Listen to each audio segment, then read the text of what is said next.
खुदियाँ मेरे आगे में एक मरतबा फिर आपका खैर मकदम। और चलते हैं हनीफ अब्बासी साहब की तरफ से। अब्बासी साहब, आपने भी वो खुल के बात नहीं की जिस तरह आपके कायद मियां मोहम्मद नवाज शरीफ साहब ने नहीं की। वो जब आपकी सफ़ों के अंदर खुदकुश बमबार का जिक्र करते हैं, वो नाम लेते हैं कि चौधरी निसार अली खान, वो नाम लेते हैं राना सनाउल्लाह, वो नाम लेते हैं इस तरह, तो आप उनका नाम लेने से भी कतराते हैं और आप ये समझते हैं कि उनकी वजह से इस पूरे सिस्टम को भी नुकसान नहीं, लेकिन इशारे तो सारे बाबा रवान को मतून करने के तो लिए सबको पता है, लेकिन जरूरी क्योंकि शहरदार है शायर, मेरे भाई के शायद कोई मेरे ख्याल लगता है भाई मैं जो शकील अवान की निस्बत से कोई रिश्तेदारी भी दोस्ती भाई मैं जो बात कहना चाहता हूं, देखिए मेरी बात को सारी दुनिया समझ गई होगी। मैंने कोई इशारे कनाए में बात नहीं की, लेकिन मेरा ख्याल है कि सियासत में नाम लेके पिन पॉइंट करके एक दूसरे की वो पग उछाल के, मैं समझता हूं कि वो दौर नहीं रहना चाहिए और ना होना चाहिए। लेकिन इशारतन पूरी कौम जो है माशाल्लाह आपने बड़ी बाशऊर कर दी है और वो समझती है कि मैं किसकी तरफ इशारा कर रहा हूं। लेकिन जो शाह साहब ने एक बात कही थी, मैं वो बात भी कहना चाहता हूं कि हर इंस्टीट्यूट को जो है, इंस्टीट्यूशन को अपनी अपनी हद के अंदर रहना है। दुनिया के किसी कोने के अंदर, मैं एक बात कहने लगा हूं, इस बात को जरा गौर कीजिएगा, दुनिया के किसी कोने के अंदर कोई चीफ जस्टिस, कोई जज जो है उसकी तकारीर नहीं छपती, उसके फैसले छपते हैं। ठीक है शाह साहब, मैं जो बात कहने लगा, जी, ठीक है, बिल्कुल। दुनिया के किसी कोने के अंदर कोई मिसाल मौजूद है तो मुझे अनपढ़ को बता दें। दुनिया के कोने के अंदर नहीं होती। और आप अपने फैसलों से पहचाने जाते हैं कि आप बहुत बड़े जज हैं, आपकी आजाद अदलिया है, आप फैसले करें और उस पर अमल दरामद करना जो है वो एग्जीक्यूटिव का काम है। अगर वो नहीं करते तो फिर वो उसके जुर्मदार हैं। लेकिन ये नहीं होता कि चौराहों पे खड़े होकर कोई शख्स जो है वो चीफ जस्टिस हो या जज हो और वो पुकार रहा हो और वो उस तरीके से तकारीर कर रहा हो और सुपर लीड सुबह लग रही हो। दूसरी बात यह है कि इस वक्त के जो हालात हैं, इन हालात में हम आपस में पॉलिटिशियन जो है वो हम में जो कमी कोताहियां हैं, कमजोरियां हैं, वो हमें दूर करनी है। जो मियां साहब का एक और इशारा है, वो इशारा क्या है शाह साहब? इशारा यह है कि हम जमहूरियत को बार बार राग अलाप रहे हैं और दावेदार भी है कि हमने कुर्बानियां भी बड़ी दी हैं जमहूरियत की खातिर। किसी ने जलावतनी काटी, कोई कहता मैंने फांसी पे चढ़ गया। लेकिन अब ये कहानियां अलफ लैला की हम सुना के 5 साल गुजारेंगे या लोगों के बुनियादी मसाइल को हल करके गुजारेंगे? अगर हमने इस मुल्क के लिए, इस कौम के लिए अपने आप को पेश ना किया और अपनी कुर्बानी ना दी। कुर्बानी क्या है कि अगर अपनी जात की कुर्बानी देनी पड़े इक्तदार के लिए, अगर इक्तदार को छोड़ना पड़े, अपने पैसे को छोड़ना पड़े और अपनी सलाहियतों को भरपूर बरूए कार लाना पड़े और इस मुल्क और कौम के लिए हमें अपना आप सर्व करना पड़े, तो फिर तो जाकर ये मुल्क और कौम बनेगी।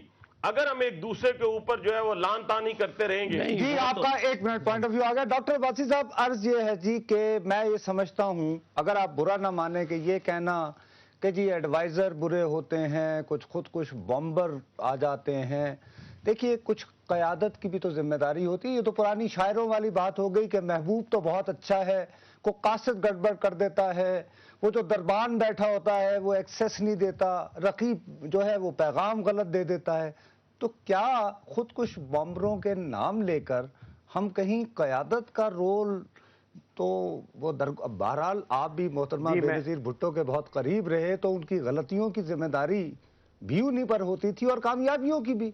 ये तो नहीं होता था कि सफदर अब्बासी साहब ने बहका दिया या ये दिमाग में डाल दी। जी, मैं बिल्कुल अपना नुसरत भाई आपसे इत्तेफाक करता हूं कि यकीनन अल्टीमेटली जो लीडरशिप होती है या जो लीडर होता है, क़यादत होती है, अल्टीमेटली सारी जिम्मेदारियां उनको लेनी पड़ती हैं। और ये कह देना कि जी फलां ने मुझे गलत एडवाइस की या फलां ने मुझे जो है सही तरह आगाह नहीं किया या फलां ने मुझे बहका दिया, मैं समझता हूँ कि ये किसी वक्त तो ये बातें चल जाती थी, लेकिन आज के इस दौर में जबकि इतनी लोगों में अवेयरनेस आई हुई है और इतनी मीडिया आपकी स्ट्रांग है जो कि हर चीज़ को जो है लाके पब्लिक के सामने खड़ा कर देती है, मैं नहीं समझता कि अब इस बात की गुंजाइश, ज़रा सी भी गुंजाइश है कि कोई भी ये शख्स ये कहे कि जी मेरी इसमें गलती नहीं थी, मुझे लोगों ने बहका दिया। मैं समझता हूँ कि ये बहकाने वाली बात बिल्कुल कोई इम्कान नहीं। आप ये देखें सफदर अब्बासी साहब, आप ठीक है इस वक्त हुकूमत का हिस्सा नहीं है, आपकी क़यादत तक वो एक्सेस भी नहीं है, ताहम आप क्या महसूस करते हैं कि आपकी अपनी जमात के अंदर आप जैसे पुराने लोग अब ये किसी नतीजे पर पहुंचे कि जाके क़यादत से, अगर आप महसूस कर रहे हैं कि चीज़ें दुरुस्त नहीं हैं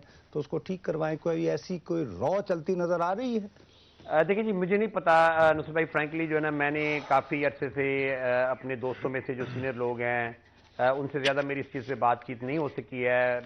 میں ذاتی طور پہ یہ محسوس کرتا ہوں کہ انسان کو اپنی ضمیر کے مطابق اور اپنی صاف نیت کے مطابق جو بھی حق بات سمجھتا ہو, جو بھی صحیح بات سمجھتا ہو وہ کرنی چاہیے. اور وہ میں نے کوشش کی ہے کسی بھی طریقے سے, چاہے وہ کبھی سی سی کی میٹنگز ہوں یا جو بھی ہماری پارٹی کے انٹرنل کبھی ڈسکشن میں میں گیا ہوں, یا جو ہے نا الٹیمیٹلی چینلز کے اوپر بھی یا پبلک کے اندر بھی انسان کو پوزیشنز لینی چاہیے. اور میں سمجھتا ہوں کہ یہ میں بارہا یہ بات کہہ چکا ہوں کہ اس وقت پیپلز پارٹی کے اندر بڑی سیریس قسم کی انٹروسپیکشن اور سیلف انالیسس کی ضرورت ہے, کیونکہ جب تک ہم اس بات کا احاطہ نہیں کریں گے کہ جی محترمہ بینظیر بھٹو کی شہادت کے بعد ایک بہت بڑا قیادت کا ویکیوم پیدا ہو گیا ہے اور بہت بڑی ایک لاس پاکستان پیپلز پارٹی کو پہنچا ہے, اور اس لاس کو پر کرنے کے لیے, اس ویکیوم کو بھرنے کے لیے جو اقدامات ہونے چاہیے, میں سمجھتا ہوں وہ پارٹی قیادت اب تک نہیں لے پائی ہے.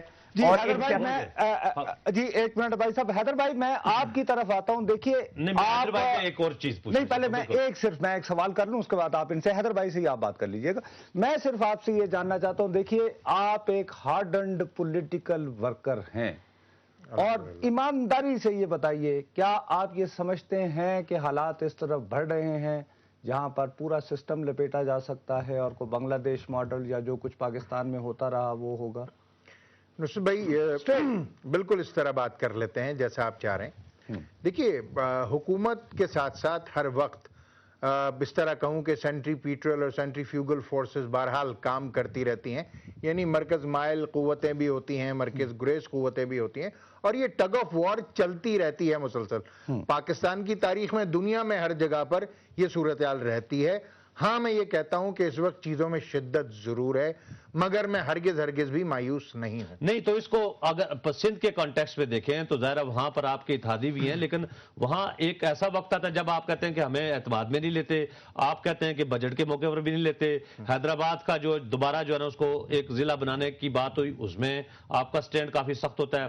پھر جب کراچی میں ٹارگٹ کلنگ شروع ہو جاتی ہے تو پھر وہاں پر ایک دوسرے سے اختلافات ہو جاتے ہیں, پھر رحمان ملک صاحب آتے ہیں اور پھر معاملات. تو کیا پیپلز پارٹی والوں سے یا جو آپ کے اتحادی ادارہ سینئر پارٹنرز ہیں مرکز میں بھی وہاں پہ, ان سے بیٹھ کے یہ نہیں بات ہو سکتی کہ بھائی ہم بجائے یہ کہ رحمان ملک صاحب آئیں اور پھر وہاں لنڈن جائیں, یہاں پر ایک بیسک اس کھیل کے کچھ قوانین بنا لیتے ہیں, اس کے اوپر چلتے ہیں, وہاں پر تو ہمیں یہ نظر نہیں آتا بھائی. مشتاق بھائی آئیڈیل سچویشن تو یہی ہے کہ جیسا آپ نے فرمایا ہے, اور یقیناً گرے ایریاز بھی بنتے ہیں, کنفلکٹ آف انٹرسٹ بھی ہوتا ہے, بعض اوقات چیزیں ہیٹ اپ بھی ہوتی ہیں, مگر قائد تحریک جناب الطاف حسین کے پیش نظر ہمیشہ یہی بات رہتی ہے کہ ان تمام چیزوں کے ہوتے ہوئے بھی ہم یہ سمجھتے ہیں کہ پاکستان کی موجودہ صورتحال کو سامنے رکھتے ہوئے اگر آپ دیکھیں, ہمیں انٹرنل تھریٹس ہیں, ہمیں ایکسٹرنل تھریٹس ہیں, ہمیں ریجنل تھریٹس ہیں, ہمیں گلوبل تھریٹس ہیں.